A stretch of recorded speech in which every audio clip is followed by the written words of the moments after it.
So exercise 7.1 question number 5 है, find an anti derivative और integral of the following function by method of inspection.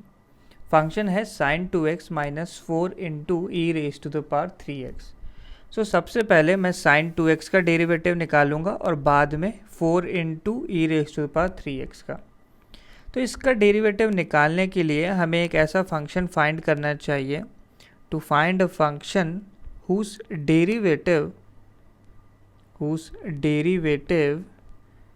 is sin 2x। एक ऐसा function ढूंढना है जिसका डेरिवेटिव sin 2x है, तो वो फंक्शन sin 2x का इंटीग्रल बन जाएगा।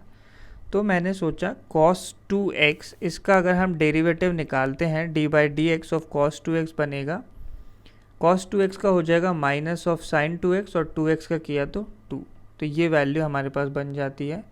यहाँ से sin 2x को लिखा जा सकता है minus half D by d x of cos 2x।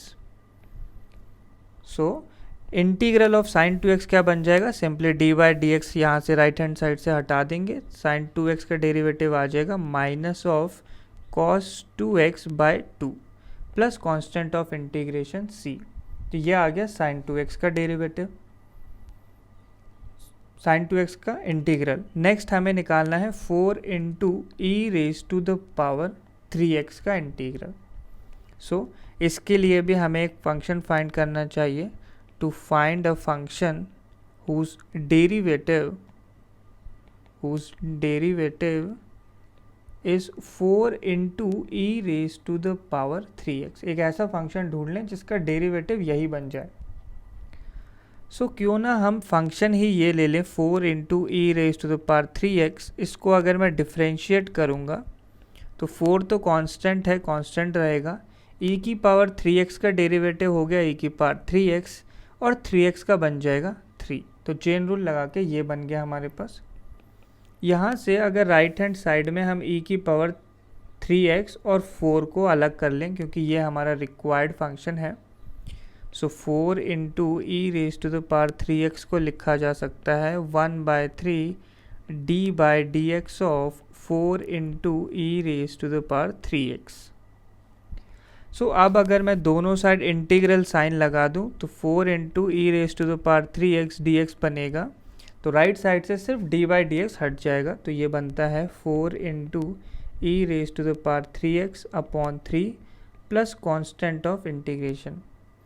तो पहले कांस्टेंट को हम c1 बोल लेते हैं और दूसरे को c2। तो हमारा फंक्शन है जिसका इंटीग्रल हमें ढूंढना है, तो integral of sin 2x minus 4 into e raise to the power 3x, इसे इंटीग्रेट करना है। तो इसको ब्रेक किया जा सकता है और लिखा जा सकता है integral sin 2x dx minus integral 4 into e raise to the power 3x dx।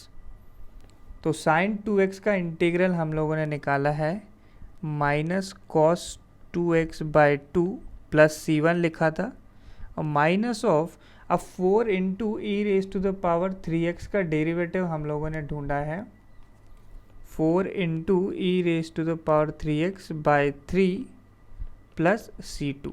तो बस ये हमारा आंसर आ जाएगा। c1 माइनस c2 को मैं एक नया कांस्टेंट लिख देता हूँ ऐसे कैपिटल C, तो आंसर आता है minus cos 2x by 2 minus 4 e raise to the power 3x by 3 plus c। तो ये फाइनल इंटीग्रल है।